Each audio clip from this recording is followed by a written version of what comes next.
সাজের শুরুটা হয় ত্বকের যত্নে, রঙের ছোঁয়ায়, নিখুঁত ব্লেন্ডিংয়ে।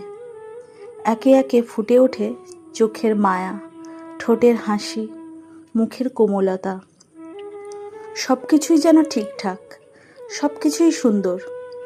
তবুও কোথায় যেন একটা অপূর্ণতা থেকেই যায়। তারপর যখন একে একে কানের দুল, গলার হার, টিকলি আর চুড়ি নিজের জায়গা খুঁজে নেয়, তখন বোঝা যায় সৌন্দর্য শুধু মেকআপে নয়, পূর্ণতা লুকিয়ে থাকে শেষ ছোঁয়ায়।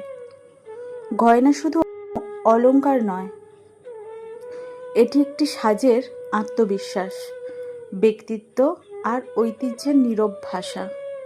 এটি মুখের সৌন্দর্যকে ঢেকে দেয় না, বরং আরও উজ্জ্বল করে তোলে। আমার কাছে প্রতিটি সাজ একটি গল্প, আর সেই গল্পের সবচেয়ে সুন্দর অধ্যায় হলো এই শেষ মুহূর্তগুলো, যখন আয়নায় নিজের প্রতিচ্ছবি দেখে চোখে এক টুকরো বিস্ময় আর ঠোঁটে একটি নীরব হাসি ফুটে ওঠে। তখন মনে হয় আমার পরিশ্রম সার্থক। কারণ যত নিখুঁত মেকআপই হোক না কেন, গয়নার স্পর্শ ছাড়া সেই সাজ যেন অসমাপ্ত একটি কবিতা। আর যখন সেই শেষ ছোঁয়াটি যোগ হয়, তখন শুধু একটি মুখ নয়, সম্পূর্ণ হয়ে ওঠে একটি অনুভূতি। মেকআপ সৌন্দর্যকে ফুটিয়ে তোলে, আর গয়না সেই সৌন্দর্যকে পূর্ণতা দেয়। কারণ কিছু সৌন্দর্য শেষ ছোঁয়াতেই সম্পূর্ণ হয়।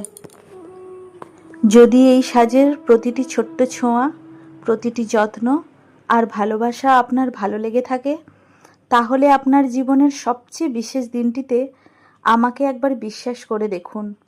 আপনার বিশেষ দিনের গল্পের ছোট্ট একটি অংশ হতে পারলে সেটাই হবে আমার জীবনের সবচেয়ে বড় প্রাপ্তি।